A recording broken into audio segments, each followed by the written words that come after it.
ॐ सहना भवतु सहनौ भुनक्तु सह वीर्यं करवावहै तेजस्विनावधीतमस्तु मा विद्विषावहै। ॐ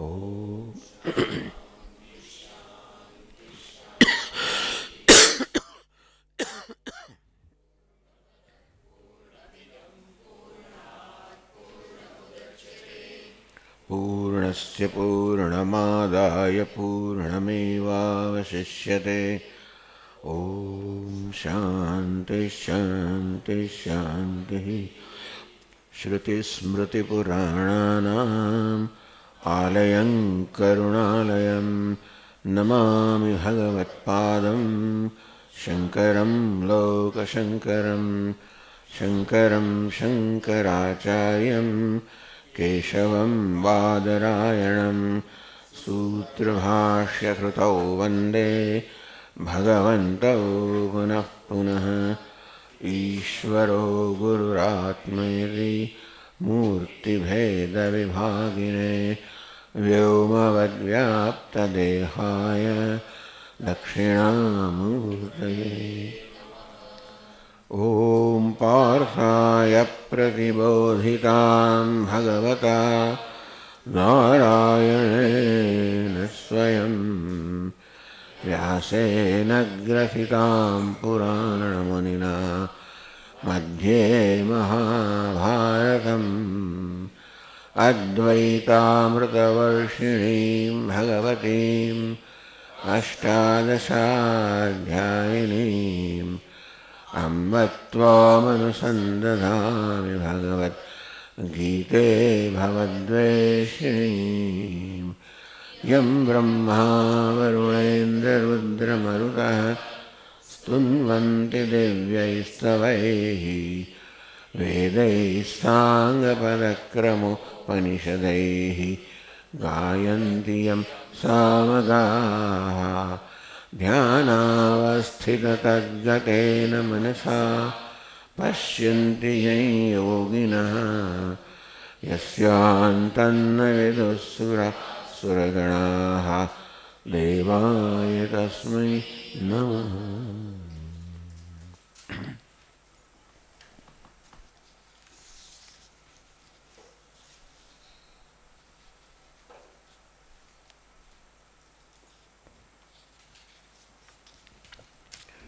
प्रकृतेर्गुणसम्मूढाः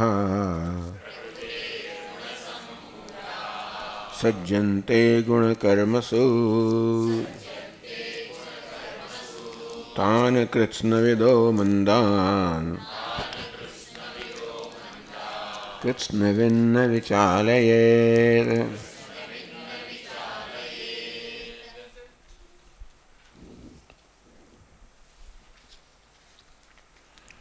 પ્રકૃતિ ગુણૈ સમૂઢાઃ આ પ્રકૃતિના ગુણોથી સારી રીતે મોહ પામેલા સજ્જન્તે ગુણકર્મસુ ટૂંકમાં પ્રકૃતિમાં અહંભાવ ધરાવનારા પ્રકૃતિના ત્રણ ગુણો છે સત્વ રજસ અને તમસ. જે પ્રકારે પ્રકૃતિમાં ફેરફાર થયા કરે તે પ્રકારે તેમના સમજમાં પણ ફેરફાર થયા કરતો હોય. મુખ્યત્વે તો રજોગુણ તમોગુણ જ પ્રધાન હોય છે અને તેથી રજોગુણ તમોગુણની અસરમાં જ આ લોકો હોય છે. સજ્જન્તે ગુણકર્મસુ અને તેથી આ ગુણો વડે થઈ રહેલા કર્મ ગુણકર્મસુ આ ત્રણ ગુણની બનેલી ઉપાધિ એના વડે સર્વકર્મ થાય છે. એ સર્વ થઈ રહ્યો છે ત્યારે પણ આત્મા તો સન્નિધિ માત્ર છે છતાં પણ પેલા ગુણોમાં ઉપાધિ અહંભાવને કારણે ગુણો વડે થઈ રહેલા કર્મને પોતાના કરવા માને છે. એ રીતે બંધન થયું. મનુષ્યના જીવનમાં બંધનની આ મુખ્ય પ્રક્રિયા ભગવાને બતાવી કે વાસ્તવમાં આત્મા સ્વયં નિષ્કર્મ છે, એ નિત્ય મુક્ત છે, અને છતાં આ ત્રણ ગુણોની બનેલી પ્રકૃતિમાં ઉપાધિમાં અહંભાવ કરીને એના કર્મને પોતાના કરવા માનનારો જેમ કે આ વાઘ ઇન્દ્રિય વડે બોલાઈ રહ્યો હોય, હું બોલી રહ્યો છું, તો મારે કે હું સાંભળી રહ્યો છું. બોલવાની, ચાલવાની, સાંભળવાની વગેરે સર્વ ક્રિયાઓ તો ઉપાધિના સ્તરે થાય છે.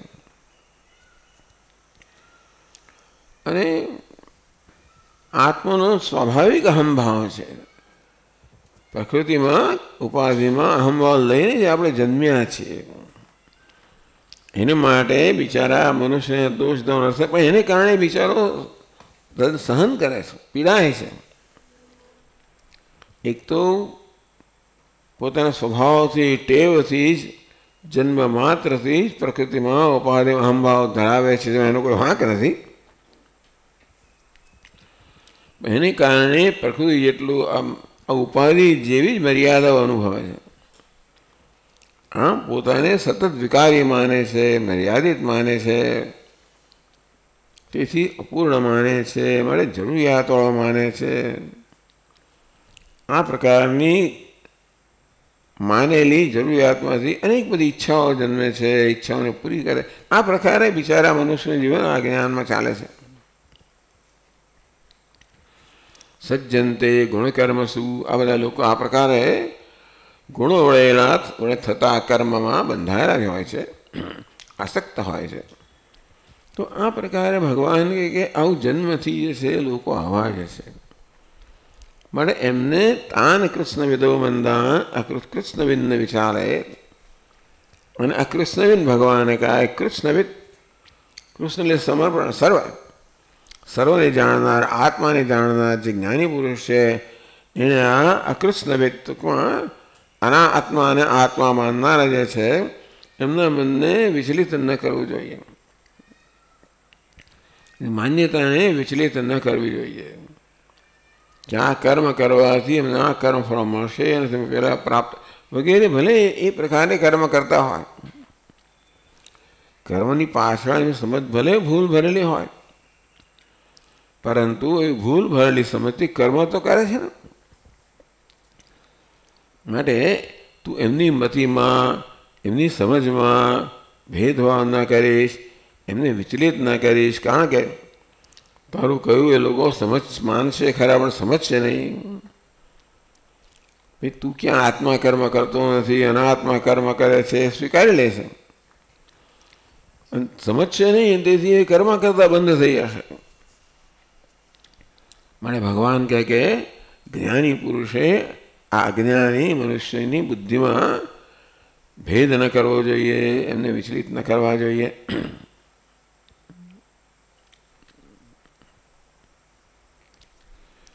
તો હવે આગળ કહે છે ભાષ્યકાર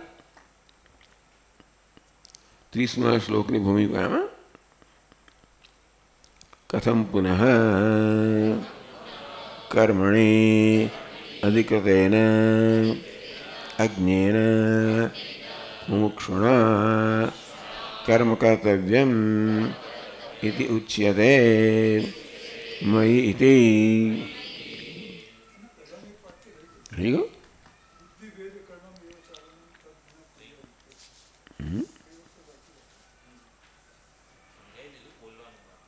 અચ્છા, એટલે તાન કૃષ્ણવિદ આત્મે સ્વયં ન વિચારે બુદ્ધિભેદ કरणम એવ ચાલનમ. એટલે કે એમની બુદ્ધિમાં, એમની માન્યતાને વિચલિત કરી નાખવી, એને બુદ્ધિભેદ કહેવામાં આવ્યો.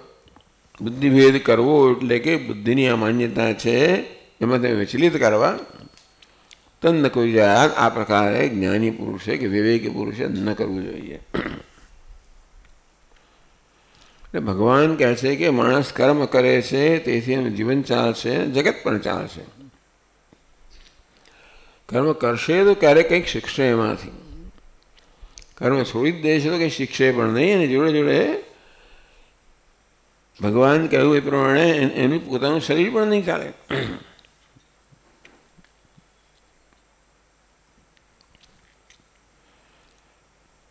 કથમ પુનઃ કર્મણિ અધિકૃતેન અગ્નિયેન મુમુક્ષુણા કર્મ કર્તવ્યમિતિ. તો પ્રશ્ન કરવામાં આવ્યો કર્મણિ અધિકૃતેન અજ્ઞેન મુમુક્ષુણા. વિવેકીની વાત છે. એક જ્ઞાની પુરુષ છે, એક અવિવેકી છે અને બીજો વિવેકી છે. હવે વિવેકીએ કેમ કરવું જોઈએ? કર્મણિ અધિકૃતેન અજ્ઞેન મુમુક્ષુણા. વિવેકી પણ અજ્ઞાની તો છે જ. વિવેક છે માટે જાણે છે કે મારા જેનું જે મોક્ષ છે, હું જે કંઈ કરું, કર્મ કરું, તે પણ એનું પ્રયોજન મોક્ષ હોવું જોઈએ. મોક્ષ એટલે મુક્તિ. અંતે મોક્ષ જો પ્રયોજન હોય તો સ્વાભાવિક છે કે બધા કર્મ કોઈ પ્રકારની ઈચ્છા વગર થાય. આમ કોઈને કહેવું કે કોઈ પ્રકારની ઈચ્છા વગર કર્મ કરો, સ્વાર્થ વગર કર્મ કરો, તો પ્રશ્ન થાય કે એ કેવી રીતે એવું થઈ શકે? જો એવી સમજ એને આપવામાં આવે કે તમે જેમ જેમ સ્વાર્થને પૂરો કરશો તેમને સ્વાર્થમાં વૃદ્ધિ થતી જશે, તમે વધારે વધારે પરતંત્ર થતા જશો, એવી સમજ એનામાં આવે તો પછી એ સ્વાર્થ છોડીને કર્મ કરવા તૈયાર થાય. એટલે આવો જે મુમુક્ષુ છે, જે સમજ્યો છે, એ કર્મ કરે તો સ્વાર્થથી પ્રેરણ ન કરે. એટલે કથમ પુનઃ કર્મ અધિકૃતેન અજ્ઞેન મુમુક્ષુણા કર્મ કર્તવ્યમ. બધા કર્મના અધિકારી છે, બધાએ કર્મ કરવું જ જોઈએ. જ્યાં સુધી મનુષ્ય મોક્ષ પામ્યો નથી, મુક્તિ નથી મળી, ત્યાં સુધી એણે કર્મ કરવું જ જોઈએ. તો કર્મણી અધિકૃતેન, અજ્ઞાની હોવાને કારણે એ કર્મનું આપણે એની રચના તો જોઈને કે માણસ માને છે કે મારી આ જરૂરિયાત છે, આ જરૂરિયાત છે, આ જરૂરિયાત છે.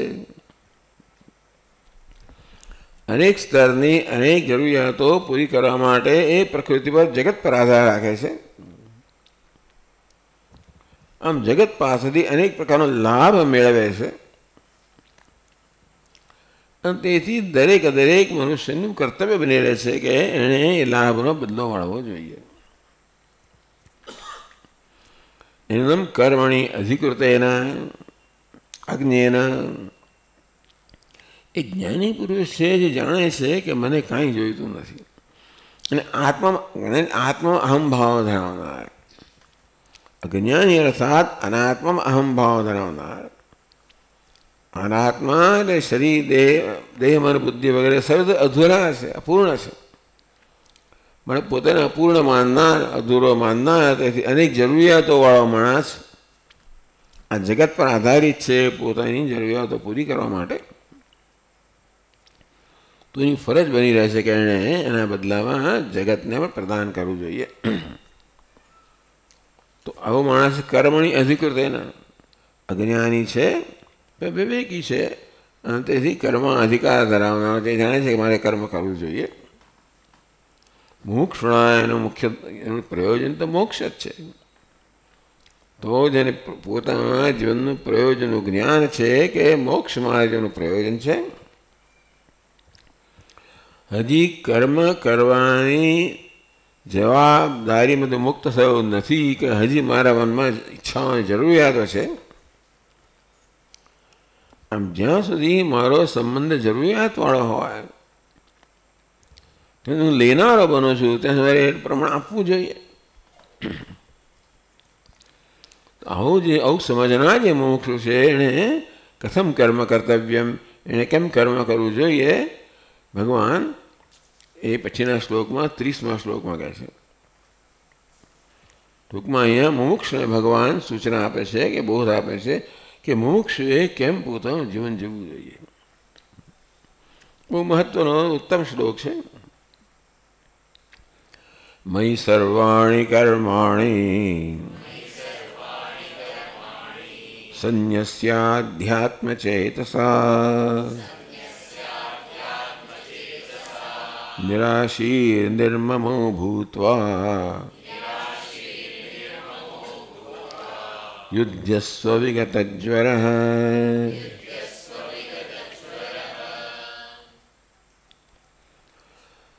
સર્વાણી કર્માણી મયી સંન્યસ્ય. समर्प्य भगवान के मुमुक्षुए जे कर्म कई कर्म होते करता હોય ઈશ્વરને સમર્પિત કરવા જોઈએ. એટલે કે એના કર્મ ફળ ઈશ્વરને આપી દેવું જોઈએ.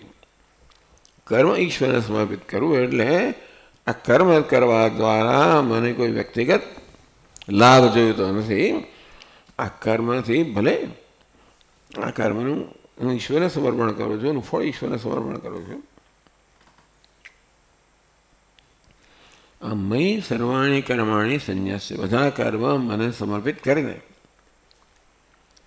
અધ્યાત્મ ચેતતાનો સમજ આપશે કે ભાઈ પોતે ઈશ્વરનો સેવક છે એ પ્રકારની ભાવનાથી કર્મ કરવું.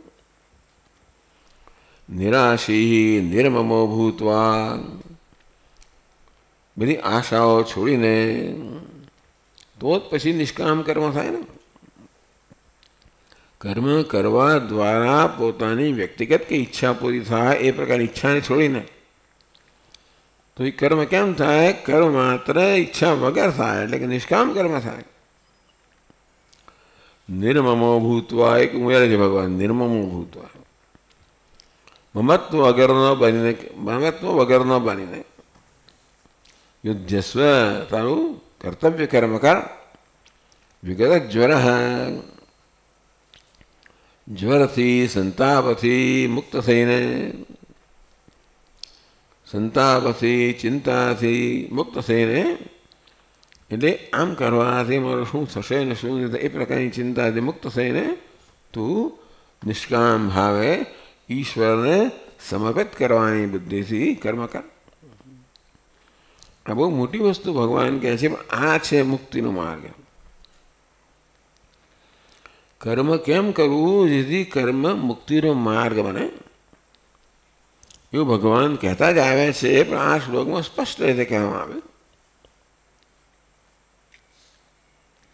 તો ભાષ્યકાર કહે છે, મયી વાસુદેવે પરમેશ્વરે સર્વજ્ઞે સર્વાત્મની સર્વાણી કર્માણિ સંન્યસ્ય નિક્ષિપ્ય અધ્યાત્મચેતસા વિવેકબુદ્ધ્યા અહંકર્તા ઈશ્વરાય ભૃત્યવત કરોમિ ઇતિ અનયા બુદ્ધ્યા.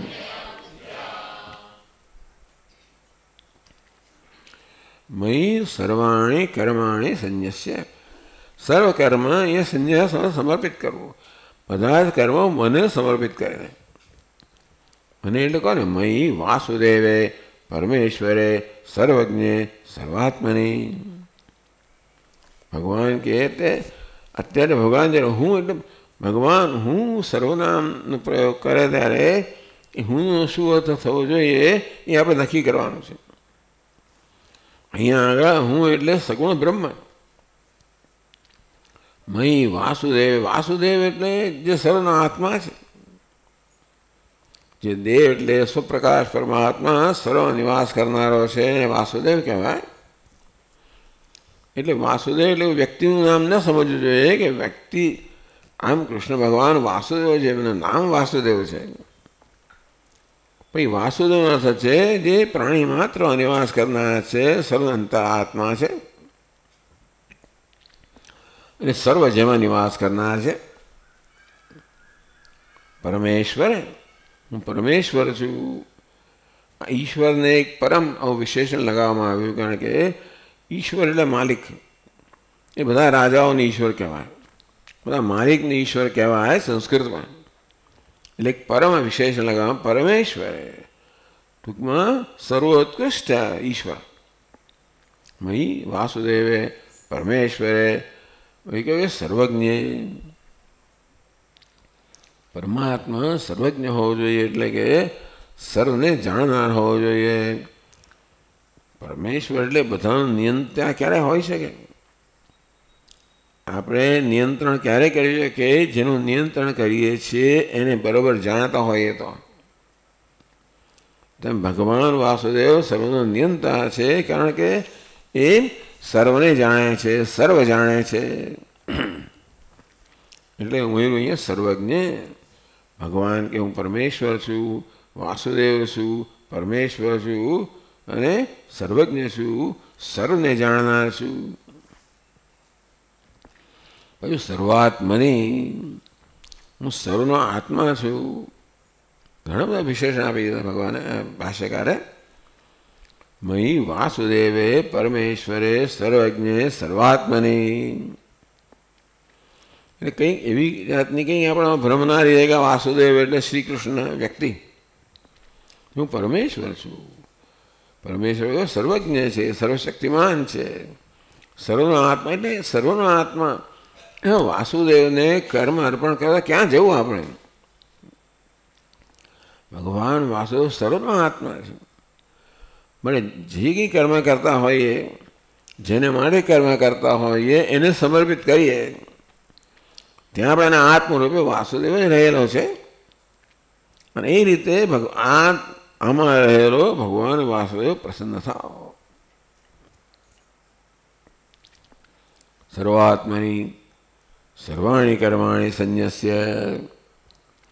બધા જ કર્મ આ પ્રકારે ભગવાન વાસુદેવ જે સર્વના આત્મા છે, સર્વજ્ઞ છે, સર્વશક્તિમાન છે, એને પોતાના બધા કર્મ સમર્પિત કરીને ટૂંકમાં ભગવાન વાસુદેવ મારા કર્મથી ખુશ થાવ. એ વાસુદેવ જેમ તેમ તો અર્પણ થાય ને.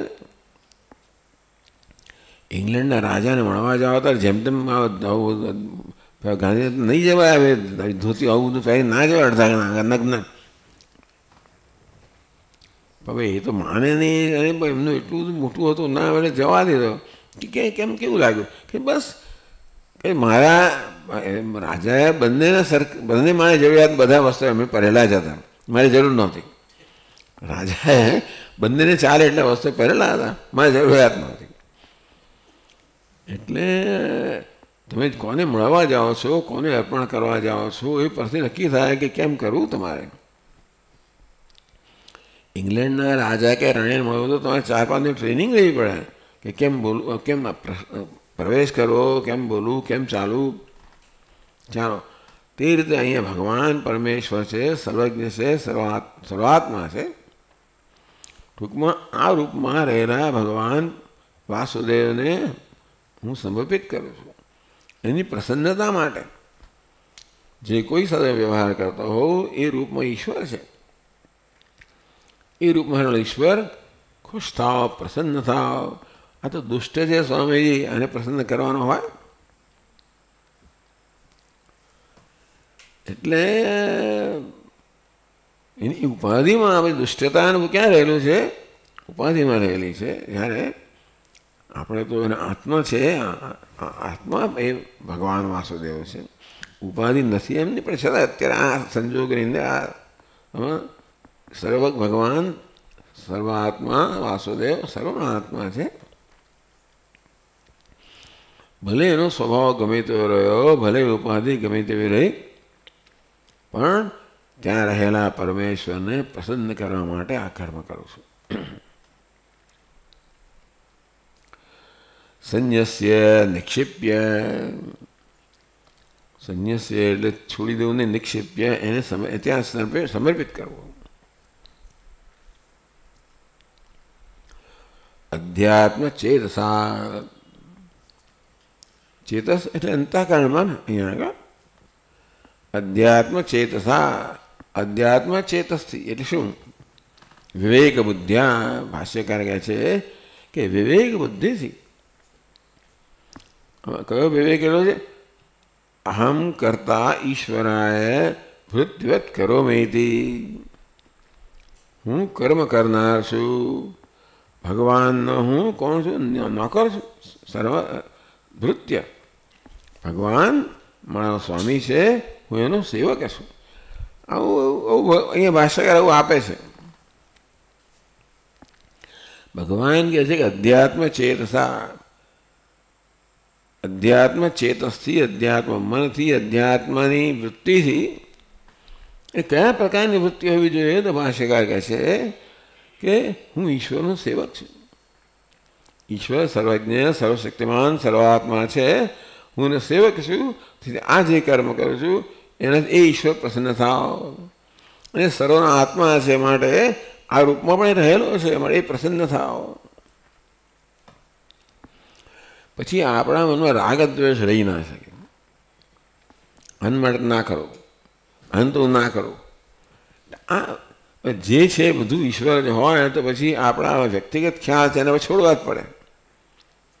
નહીંતર આપણે કરીએ તો પેલા એવું કરીએ જે પેલા મળે જ નહીં. એટલે ટૂંકમાં આપણા મનમાં આ પ્રકારનો દ્વેષ કે રાગ હોય તો એ કર્મ વ્યવસ્થિત થાય જે કોઈ છે. અને તેથી આ પ્રકારે કર્મ આ પ્રકારની ભાવનાથી કર્મ કરવા માટે આપણે આપણા વ્યક્તિગત રાગ દ્વેષને છોડવા જ પડે. નું વ્યક્તિત્વ ગમે તે પ્રકારનું હોય, વ્યક્તિત્વને કરતા વ્યક્તિ છે એને ધ્યાનમાં લઈએ કે ઈશ્વર આ રૂપમાં છે, એણે આ વ્યક્તિત્વ લીધેલું છે. તેથી એ સર્વજ્ઞ, સર્વાત્મા ઈશ્વર એ મારા માટે મહત્વનો છે. એ સંપૂર્ણ રાગ દ્વેષનો ત્યાગ જ કરવો પડે. આપણે તો સામાન્ય રીતે વ્યક્તિના સ્તરે જ વ્યવહાર કરતા હોઈએ છીએ. મનમાં જે કે આવેગો જન્મતા હોય છે બધા વ્યક્તિત્વના સ્તરે જ વ્યવહાર કરવાના કારણે જન્મે ને. ભગવાન એક બોધ અહીં આપી રહ્યા છે કે ભાઈ વ્યક્તિના સ્તરે વ્યવહાર ના કરો, એ રૂપમાં રહેલો છે ઈશ્વરના સ્તરે વ્યવહાર કરો. બહુ મોટી વાત છે. એવું ક્યારે થાય? આપણા રાગ અને દ્વેષ બંનેનો ત્યાગ કરીએ ત્યારે. વ્યક્તિત્વ માટે આપણે રાગ દ્વેષ હોય, ભગવાન માટે ના હોય. આમ ભગવાન જ એવો છે જેને પણ આપણને રાગ પણ ના હોય અને દ્વેષ પણ ના હોય. કે સમજ રાગ તો હોય ને એટલે રાગ એ દ્વેષનો વિરોધી છે. એ પ્રકારનો રાગ ના હોય. પ્રેમ હોય પણ ઈશ્વરમાં રાગ દ્વેષ ના હોય. તો આવા ઈશ્વર જે આ રૂપમાં રહેલો છે એને સર્વકર્મ સમર્પિત કરીને પાછું મનમાં શું ભાવના છે? અધ્યાત્મ ચેતસા, એવી વિવેક બુદ્ધિથી અહમ કરતા ઈશ્વરાય વૃત્તિવત કરોમીતિ. હું આ કર્મ કરનાર છું, સેવક છું, ભગવાન મારો માલિક છે અને એ માલિકને ખુશ કરવા. સેવકનું એક જ કર્તવ્ય છે માલિકને ખુશ કરવો. તે વખતે સેવકના મનમાં એવી વૃત્તિ કે આ માલિક મને પગાર આપો એ માટે કર્મ કરું છું. માલિક ખુશ થાય, મારા કર્મથી માલિક ખુશ થાય, એ પ્રકારની વૃત્તિ સેવકમાં હોય. પરિણામે માલિક એને જે કંઈ આપે એ તો ખરું, પણ કર્મ કરતી વખતે આપણને આમાંથી શું લાભ હશે એ પ્રકારની વૃત્તિ સાચા સેવકમાં ન હોય. એ સાચી સેવા ન થઈ શકે. સેવા કરતી વખતે પણ આ સેવા દ્વારા મને શું મળશે એવી ગણતરી હોય તો સેવાની પર પણ અસર થવાની જ છે. આ સેવા દ્વારા આ માલિક કેમ ખુશ થાય એ પ્રકારની વૃત્તિ હોય તો સારામાં સારી સેવા થાય. અને એના પરિણામે શું ફળ આપવું એ માલિક પર છોડી દઈએ આપણે. આ બધું સહેલું નથી, પણ એનો રાગ અને દ્વેષ જેટલા સ્તરે છોડીએ એટલા સ્તરે શક્ય બને.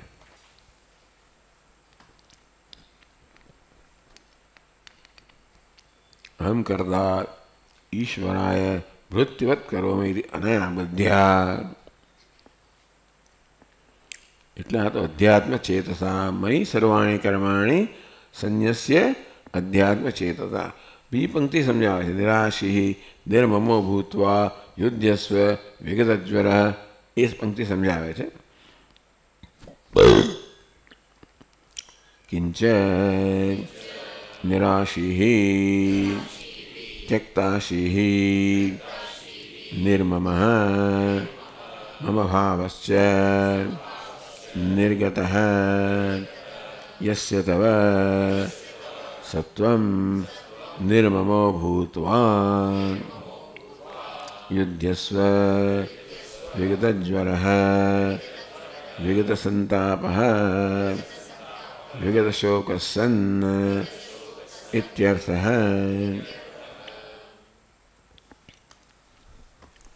આ તો ખરું અધ્યાત્મ ચેતન ઉપરાંત કિંચે ઉપરાંત નિરાશી ત્યક્તાશી મનમાં બધા પ્રકારની આશાઓનો ત્યાગ કરીને ટૂંકમાં આ કર્મ દ્વારા મને શું વ્યક્તિગત લાભ મળશે એ પ્રકારની ગણતરીનો ત્યાગ.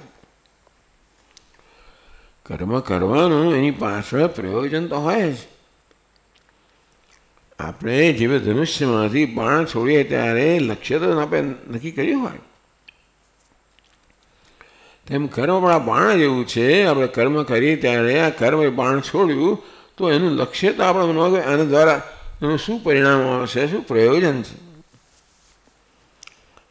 જે કોઈ કર્મ થાય પ્રયોજન સાથે થાય.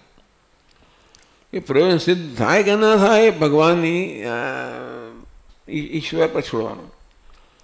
આપણે આપણા ધનુષમાંથી બાણ છોડી ત્યારે બાણ આપણા લક્ષ્યને વિંધશે કે નહીં એ તો આપણા માત્ર આપણા પોતાના પ્રયત્નો ઉપરાંત અનેક બધા પરિબળો હોય.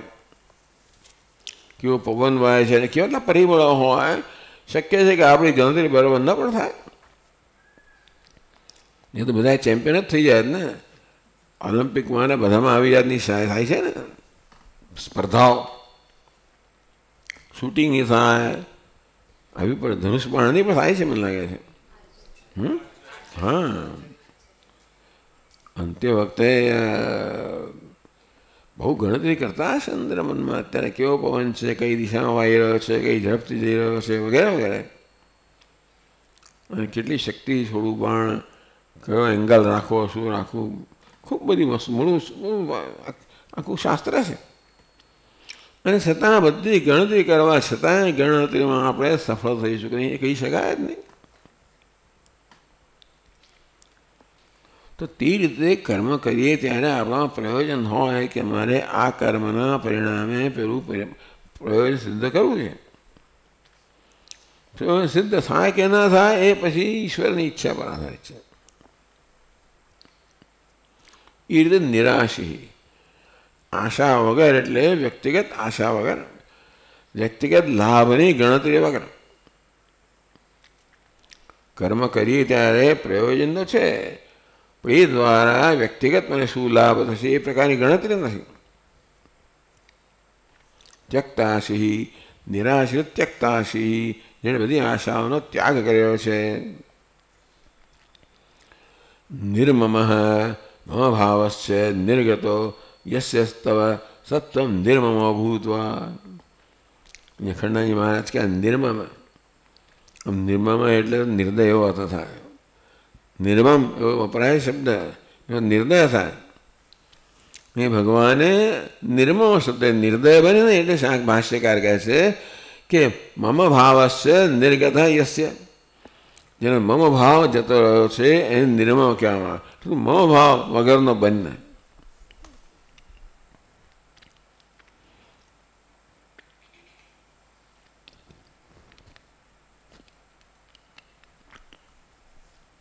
મમ ભાવ ક્યાં આવ્યો? કર્મ કરતી વખતે અર્જુનને કર્મ કરવાનું છે, મમ ભાવ શું? ટૂંકમાં આ મારા સગાવાલાઓ છે વગેરે એ પ્રકારના મમ ભાવ અર્જુનના કિસ્સામાં વધારે લાગુ પડે છે.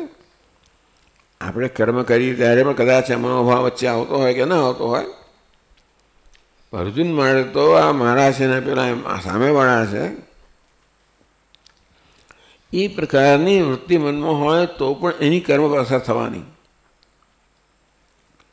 આ મારા છે માટે એમના પ્રત્યે એક પ્રકારની લાગણીય ભાવના અમારી પાસે હોય, અને પરાયા છે માટે બીજા પ્રકારની લાગણી હોય. તો કંઈ મારા પરાયા એ પ્રકારની બધી વૃત્તિઓ છોડીને આ અર્જુનનું મુખ્યત્વે લાગુ પડે છે આ પરિસ્થિતિની અંદર. યુદ્ધસ્વ વિગત જ્વર વિગત સંતાપ વિગત શોકસ્સ નિત્યર્થ. જ્વર, જ્વરનો અર્થ આમ તાવ આવે, એનો સંતાપ અર્થ કર્યો ને શોક એવો અર્થ કર્યો. સંતાપ મુક્ત બનીને શોક મુક્ત બનીને તું કર્મ કર. શોક શેનો હોય, સંતાપ શેનો હોય? ચિંતા હોય કે આ કર્મ કરવાને કારણે જે પરિણામ આવશે એ મને અનુકૂળ હશે કે નહીં હોય. આપણે કર્મ કરીએ જોડે એવું પણ ઈચ્છે કે એનું પરિણામ મને અનુકૂળ હોવું જોઈએ. તો એ પ્રકારની નો સંતાપ જેને કહેવાય, ચિંતા તો મનમાં રહે છે. ભગવાન કહે છે કે એવી ચિંતા હશે તો પણ એ કર્મ પર અસર કરશે. મારા પણ એવું હશે તો હું કર્મવિધ કરી જેથી મને વ્યક્તિગત લાભ થાય એ પ્રકારે કર્મ કરવામાં આવશે. ભગવાન કે નહીં, તું ઈશ્વરના હાથનું નિમિત્ત, હું ઈશ્વરનો સેવક છું અને ઈશ્વરને પ્રસન્ન કરવા કર્મ કરું છું. એમાં મને શું મળશે શું નહીં એ પ્રકારની ચિંતા કે સંતાપ નથી. એટલા બહુ મોટી આ શ્લોકમાં ભગવાને કહ્યું ને એ બહુ ઊંચી વાત કહી. અંગ્રેજીમાં ટોલ ઓર્ડર, બહુ ઊંચી વાત છે. એટલે ભગવાન આપણને આ સ્તર સુધી, એટલે આંતરિક વિકાસ કરતાં કરતાં કરતાં આપણે આ સ્તર પર પહોંચીએ તો કર્મયોગીનું આ વર્ણન થયું. આપણે ત્યારે જેટલા અંશે આપણે આ અહીંયા આગળ સદગુણો કહેવામાં આવ્યા, એ સદગુણો જેટલા અંશે આપણે આપણામાં લાવી શકીએ એટલા અંશે આપણે કર્મયોગી બનીએ. પૂર્ણ રીતે આ બધા સદગુણોનું પાલન કરવાના હોય એ તો મોક્ષ, એ તો જ્ઞાની જ બની જવાનો છે, મોક્ષ પામવાનો જ છે.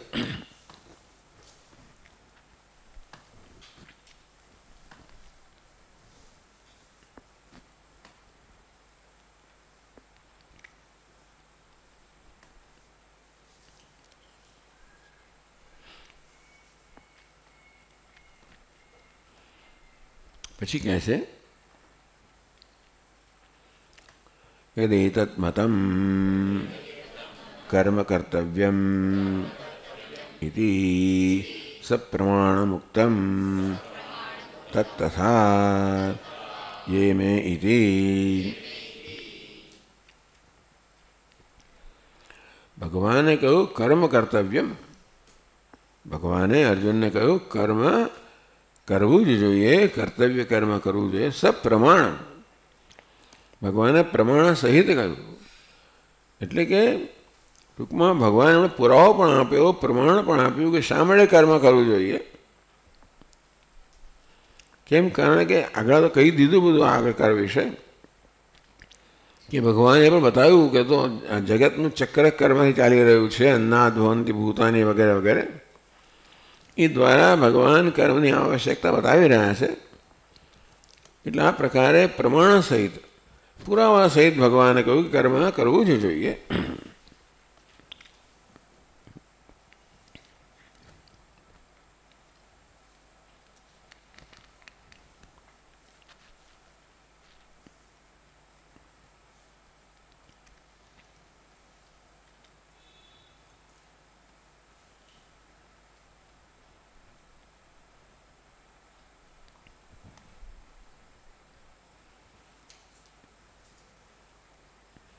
તો ભગવાન પછીના શ્લોકમાં કહે છે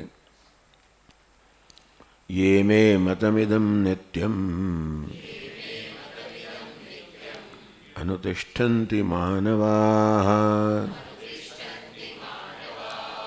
શ્રદ્ધાવન્તો ન સૂયन्तઃ મુચ્યન્તે તેપિ કર્મભિઃ.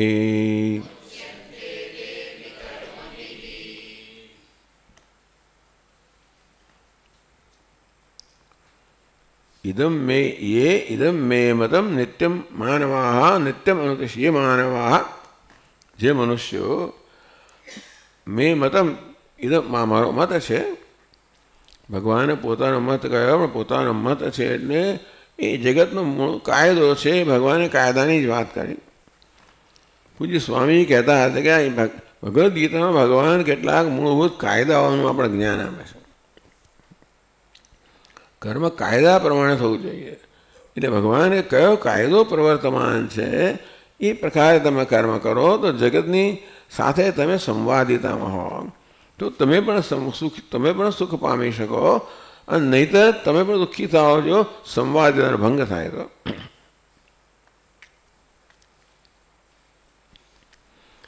ये मानवाः इदम मे मतम नित्यम अनुतिष्ठन्ति. જે માનવો અમારું મત છે મારો ઉપદેશ છે નિત્યનું અનુષ્ઠાન કરે છે. શ્રદ્ધાવંત શ્રદ્ધા ધરાવનારા બનીને અને સૂયંત અનસૂયા કર્યા વગર ભગવાન પ્રત્યે પણ કોઈ પ્રકારનો દ્વેષ રાખ્યા વગર કર્મભિ મુચ્યંતી પણ કર્મથી મુક્ત થાય છે. ચાલો આપણે જોઈએ. યે મે મદીયમ ઇદમ મતમ અનુતિષ્ઠન્તિ અનુવર્તન્તે માનવાઃ મનુષ્યાઃ શ્રદ્ધાવन्तઃ શ્રદ્ધધાનાઃ અનસૂયन्तઃ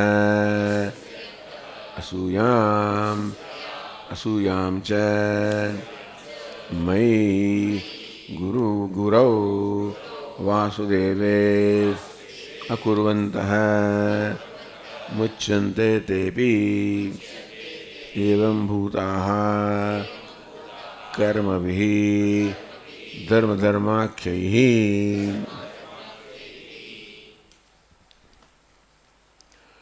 ये में मतम इदम नित्यम, ये में भगवान के अमारो मत है. भगवान के अमारो उपदेश है, मारो मत है, मारी समझ है. कारण के आ दुनिया कया नियम पर चाली रही है ये समझવું આપણે અત્યંત કઠિન છે. આપણી દ્રષ્ટિ માત્ર સપાટી પર જ હોય, પણ આ સપાટીની અંદર શું છે,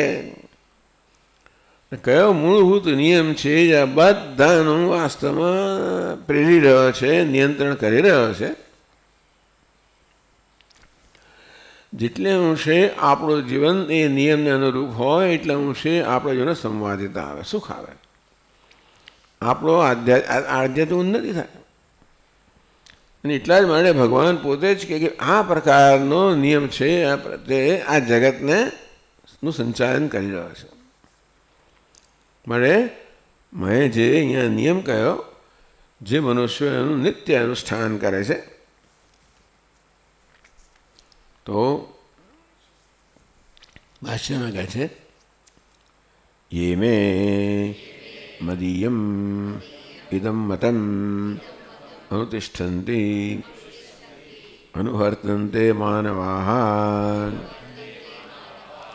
મનુષ્યાઃ શ્રદ્ધાવन्तઃ શ્રદ્ધધાનાઃ અનસૂયन्तઃ અસૂયામ ચ મયि ગુરૌ વાસુદેવે અકુર્વन्तઃ મુચ્યન્તે તેપી એવં ભૂતાઃ કર્મભિઃ ધર્મધર્માખ્યૈઃ. ચાલો ગોખાઈ જશે.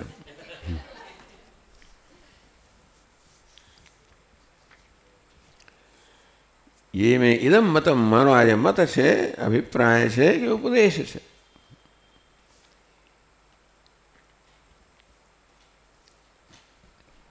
नित्यम अनुतिष्ठन्ति मानवाः, नित्यम हमेशा जे मनुष्यो मारा वर्तनનું અનુસરણ કરે છે. અનુતિષ્ઠન્તિ અનુવર્તન્તે, અનુવર્તન કરે છે, અનુસરણ કરે છે. આજે મત કયો, મેં આજે નિયમ કયો, એ નિયમને જેઓ જીવનમાં અપનાવે છે અને બને ત્યાં સુધી પોતાની શક્તિ હોય ત્યાં સુધી આ નિયમોનું પાલન કરવાનો પ્રયત્ન કરે છે. આ નિયમો એટલું સહેલું નથી, કારણ કે આપણે આપણા વ્યક્તિગત નિયમોના આધારે કરતા આવે છે ને. આપણે વ્યક્તિગત નિયમમાં આપણો સ્વાર્થ સામે બધું નક્કી કરતો હોય. ભગવાન કહી રહ્યા કે સંપૂર્ણ સ્વાર્થ રહિત થઈને કરો, એટલે આ તો તદ્દન વિરુદ્ધ વાત છે. એટલે ભગવાનનો આ જે ઉપદેશ છે એનું અનુસરણ કરવું સરળ નથી. અને જોડે જોડે એટલા માટે નિત્યમ અનુતિષ્ઠન્તિ, કે ભગવાનનો મત છે, ભગવાન અભિપ્રાય છે, માટે સત્ય છે. શ્રદ્ધાવંત, આ પ્રકારની શ્રદ્ધા. શ્રદ્ધાની ક્યારે જરૂર પડે? જ્યારે વસ્તુ આપણી ઈચ્છા પ્રમાણે ન થતી હોય. જ્યારે વસ્તુ આપણને લાભદાયી ન જણાતી હોય, લાભની આપણી જેવી ગણતરી છે એ પ્રકારનો લાભ આપનારી ન જણાતી હોય અને આપણે બધું જાણતા નથી, આપણે તો વર્તમાનને જ જાણીએ છીએ, ભૂતકાળને આપણે જાણતા નથી, ભવિષ્યને જાણતા જ નથી. અને તેથી જે વાસ્તવમાં થઈ રહ્યું છે એ ભૂત વર્તમાન ભવિષ્ય બધાને ધ્યાનમાં રાખીને થઈ રહ્યું છે. આપણે ન જાણતા હોવાના કારણે આપણા મનમાં ઘણીવાર આપણી શ્રદ્ધા ડગી જાય કે ભાઈ આ બધું બરાબર થયું છે. ઈચ્છા પ્રમાણે ન થતું હોય, વારંવાર આપણે નિરાશા મળતી હોય, દુઃખ આવતું હોય. અને આવો તો સામાન્ય પ્રશ્ન થતો જ હોય છે કે આ બધા જે સજ્જનો છે કેમ દુઃખી થાય છે? ભાઈ દુર્જનો છે કેમ બધું મજા કરે છે અને સજ્જનો દુઃખી? આવો દુનિયાભરમાં નિયમ છે. એવું નક્કી કરનાર તો આપણે જ છે કે સજ્જનો દુઃખિત થાય છે, દુર્જનો સુખિત થાય છે. એવું ક્યાં જોવા ગયા છે? આ સુખ દુઃખ બધી આંતરિક વસ્તુઓ છે. અંતેથી ખરેખર દુર્જનો સુખી થાય છે એ તો સુખની આપણી વ્યાખ્યા પ્રમાણે બહારની કંઈક વસ્તુઓને ધ્યાનમાં રાખીને આપણે કહીએ કે એ સુખી છે. તો ધન સંપત્તિ બધું એની પાસે મારે સુખી છે, પેલો બિચારાની પાસે બહુ ફાંફા છે મારે દુઃખી છે. પણ સુખ દુઃખ તો મનની અવસ્થા છે ને. અંતેથી જે લોકો નિયમનું પાલન કરતા હોય, અંતેથી સંવાદિતામાં હોય, એ લોકો સુખી જ હોય. સુખ તો આંતરિક વસ્તુ છે. સુખ માટે કે બહારની કોઈ આવશ્યકતાઓ છે નહીં, ભલે આપણે માનતા હોઈએ. અને આપણે હંમેશા સુખ અને સગવડને સરખાવતા હોઈએ છીએ. જ્યાં વધારે સગવડ હોય ત્યાં વધારે સુખ છે આપણે માની લેતા હોઈએ છીએ. આ સગવડ છે એ તો બહારની વસ્તુઓનો ધર્મ છે, સુખ છે એ તો આપણા મનનો ધર્મ છે. એટલે જીવનમાં બહુ ભૌતિક સફળતા મળી અને ભૌતિક સાધનો મળ્યા મળે મનુષ્ય સુખી છે અને ભૌતિક સાધનો ન મળ્યા માટે દુઃખી છે, એવું આપણું સમીકરણ છે. પણ એટલે શ્રદ્ધાવંત, શ્રદ્ધા ધરાવનારા છે કે આ નિયમનું પાલન કરવાથી માણસ સુખી થશે જ. કારણ કે સુખ એ છે એ પેલા નિયમની અભિવ્યક્તિ છે. આપણા જીવનમાં જે નિયમ છે, સંવાદિતા છે, એની અભિવ્યક્તિ જ્યાં આપણા જીવનમાં થાય એ સુખના રૂપે થાય.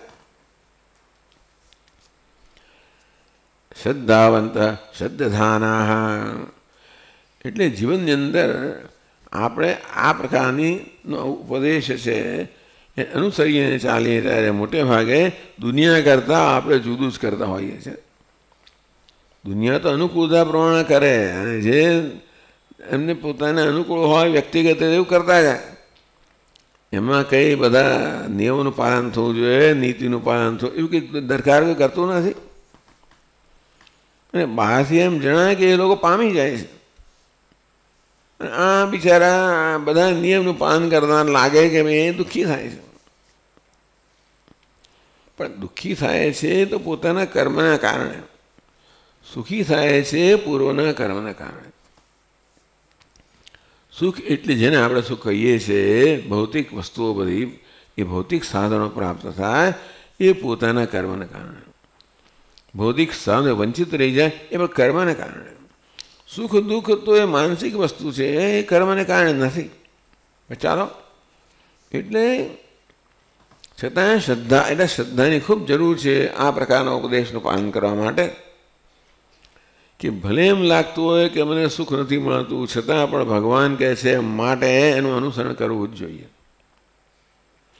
માટે સાચું જ હોય. અને કદાચ તત્કાલીન આપણને એનું ફળ ન મળતું હોય પણ દીર્ઘકાળમાં તો એનું ફળ મળવાનું જ છે. એ પ્રકારની શ્રદ્ધા. શ્રદ્ધાવંત શ્રદ્ધાના અનસૂયંત. અસૂયા કહેશે ગુણેશુ દોષ દર્શનમ અસૂયા. આવું એ શું કેમ કહેવાની જરૂર પડે તો વિચારવું પડે આપણે. અસૂયા, અસૂયા એટલે જ્યાં ગુણ છે ત્યાં દોષ જોવો. એવી ઘણા લોકોની દ્રષ્ટિ એવી વિકૃત હોય છે કે એમને કહું સારું દેખાય જ નહીં. બધા દંભિત છે ને, બધા અવાજ છે ને, બધા જૂઠું જ બોલનારા છે ને, એવું જ માનનારા લોકો હોય. એમને ક્યાંય સારું દેખાય છે નહીં. તેવી રીતે ભગવાનનો ઉપદેશમાં સારું ના દેખાય. આ ભગવાન ઉપદેશ કરે છે ને અર્જુનને શેના માટે? પોતાનું કામ કઢાવવા માટે. એવું માનનારા લોકો એ છે. અર્જુન પાસે યુદ્ધ કરાવવું છે, એમનું પોતાનું અવતાર કાર્ય છે. ના થાય જો અર્જુન યુદ્ધ ના કરે. કોઈ અર્જુન પર યુદ્ધ કરાવવા માગે છે, મારા ઉપદેશ આપે, એવું પણ માનનારા છે. એ પ્રકારે ભગવાનમાં દોષ જોનારા છે. ભગવાનમાં પણ જે એમનું પ્રયોજન છે, એમની જે આશય છે, એમાં પણ દોષ જોનારા છે. કે અંદર એમની વૃત્તિ જુદા પ્રકારની છે. એટલે મયી ગુરવ વાસુદેવે અસૂયામ અકુર્વંત. હું તો ગુરુ છું. એટલે અહીંયા આગળ ભાષ્યકાર મયી ગુરવ, ગુરુ ક્યારેય પણ આપણને ખોટું માર્ગદર્શન ન જાય, એને ગુરુ જ કહેવાય. ભગવાન અહીંયા ગુરુ છે, ગુરુ રૂપે ઉપદેશ આપી રહ્યા છે. ભગવાન વાસુદેવ છે, ગુરુ છે, અને તેથી એમને ઈરાદાઓ છે, એ ઈરાદાઓ પર આક્ષેપ કરવો, ખોટા ઈરાદા રાખીને આ પ્રકારે કહી રહ્યા છે. મને એમાંથી કંઈક વ્યક્તિગત લાભ મેળવવા માગતા હોય, જે કે એમનું પોતાનું પ્રયોજન હશે. એટલે અર્જુનના લાભ માટે નહીં, દુનિયાના લાભ માટે નહીં, પણ ભગવાનના મનમાં જે કંઈ પ્રયોજન હોય એ સિદ્ધ કરવા માટે આવું કહી રહ્યા છે. એવું પણ કહેનાર હોય, માનનાર હોય તો કે નહીં. અને સુયંત ભગવાનના ઈરાદા પર આ પ્રકારનો આક્ષેપ કર્યા વગર મુચ્યંતે. એટલે આ બધું અઘરું છે. શ્રદ્ધા હોવી, અસૂયામાંથી મુક્ત હોવું, આ બધી વસ્તુઓ તે મુચ્યંતે કર્મભી. ભગવાન કે એવા છે પણ કર્મથી મુક્ત થાય છે.